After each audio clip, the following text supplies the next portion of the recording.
The echoes of time. Marty McFly had always thought of time travel as an adventure, an incredible journey through the past and future, filled with possibilities. With Doc Brown and the DeLorean by his side, he had seen things that no one could ever imagine.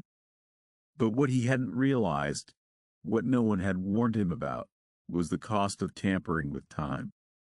There were consequences, ripples that spread out through the fabric of reality, creating echoes of things that should never have existed. For years, Marty had thought that everything was back to normal. He had returned to his own time. His family was safe, and the future seemed bright. But recently, things had started to feel off. Small, insignificant things at first, like a misplaced set of keys, or a street corner that didn't look quite right. But as time went on, the anomalies became harder to ignore.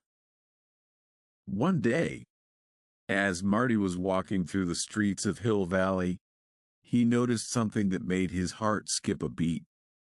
The clock tower, it was broken. The hands were stuck, frozen at the exact time when the lightning had struck it all those years ago. Marty frowned, confusion washing over him. The clock tower had been repaired. He had seen it with his own eyes. So why was it broken again? The feeling of unease grew stronger as Marty made his way home. The streets of Hill Valley felt different, like a distorted version of the town he had known his whole life. The people seemed familiar, but not quite right.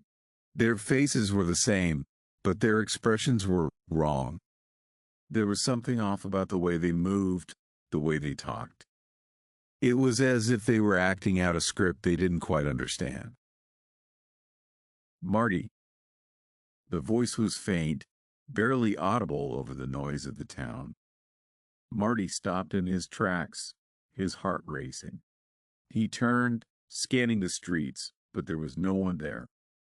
Just the same familiar, yet unsettling, faces of the townspeople going about their business. Marty. The voice came again, louder this time, and it sent a chill down Marty's spine. That night, Marty couldn't sleep. He lay awake in bed, staring at the ceiling, his mind racing with thoughts he couldn't control. The voice, it had been so familiar, but he couldn't place it. And the more he thought about it, the more he realized that it wasn't just the voice that was bothering him. It was the way the world felt. It was as if time itself had shifted, ever so slightly, leaving everything just a little wrong. The next day, Marty went to see Doc. If anyone could make sense of what was happening, it was him. "Doc, something's not right," Marty said as he stepped into the lab, his voice tense with worry. "The clock tower, it's broken again, and the people in town, they feel off, like something's changed, but I can't figure out what." Doc frowned, adjusting his glasses as he looked over a set of notes on his desk. "Are you sure it's not just your imagination, Marty? Time travel can have a psychological effect on the mind, especially after what you've been through."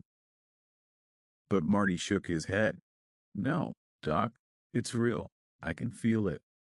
Doc's expression grew serious, and he began to pace the room, deep in thought. "If what you're saying is true, then it's possible that we're dealing with a temporal anomaly, a ripple in the fabric of time." As the days went on, the anomalies grew worse.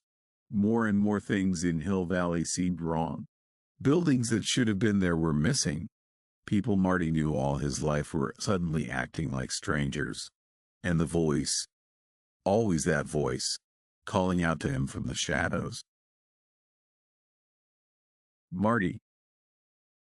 The voice haunted him day and night, whispering in his ear, taunting him with things he couldn't understand. And no matter where he went, no matter how hard he tried to ignore it, the voice was always there. One night, as Marty was walking home from Doc's lab, the voice came again, louder than ever. Marty. Marty froze, his heart pounding in his chest. This time, the voice wasn't just a whisper. It was clear, distinct, and it was coming from behind him. Slowly, Marty turned, his breath catching in his throat. Standing in the middle of the street was a figure that looked exactly like him. Marty stared in shock at the figure before him. It was him, down to the last detail. The same clothes, the same hair, the same face. But there was something wrong. The figure's eyes were hollow, empty, like black voids staring back at him. Marty. The figure whispered, its voice soft but filled with malice. You've made a mistake. Marty took a step back, his heart racing. Who are you? What do you want? The figure smiled, a cold, twisted smile. I'm you, Marty. I'm the part of you that was left behind, the part that never made it back. Marty's mind raced, confusion and fear swirling inside him. What are you talking about? I made it back. I'm here. You're not real. But the figure stepped closer, its eyes locked on his. You think you made it back? But you left a piece of yourself in the past. And now, it's time to pay the price. The days that followed were filled with a growing sense of dread. Marty couldn't shake the feeling that the figure, the other Marty, was always watching him, always waiting for the right moment to strike. The voice haunted him day and night, echoing in his mind, taunting him with things he couldn't explain.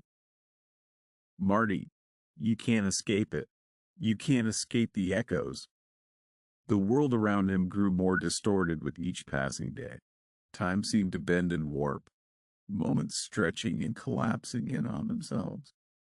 People flickered in and out of existence, their faces shifting like reflections in a broken mirror. And the figure, the other Marty, was always there, lurking in the shadows, watching him with those hollow, empty eyes. The final break came on a night when the distortion became too much to bear. Marty was sitting alone in his room, his hands shaking, his mind racing with thoughts he couldn't control. The voice was louder than ever, filling the room with its cold, mocking whispers. Marty, it's time. Marty stood up, his heart pounding in his chest. He couldn't take it anymore. He had to find the other Marty. He had to end this. He ran through the streets of Hill Valley, the world around him warping and shifting with every step. The buildings twisted and stretched, the people flickering in and out of existence. And at the center of it all, standing beneath the broken clock tower, was the figure. Marty, the figure whispered, its voice low and menacing. You can't escape the echoes of time. Marty's breath came in short, panicked gasps as he approached the figure. What do you want from me? He shouted, his voice trembling.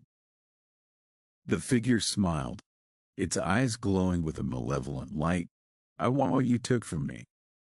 And with that, the world around Marty collapsed, the echoes of time swallowing him whole.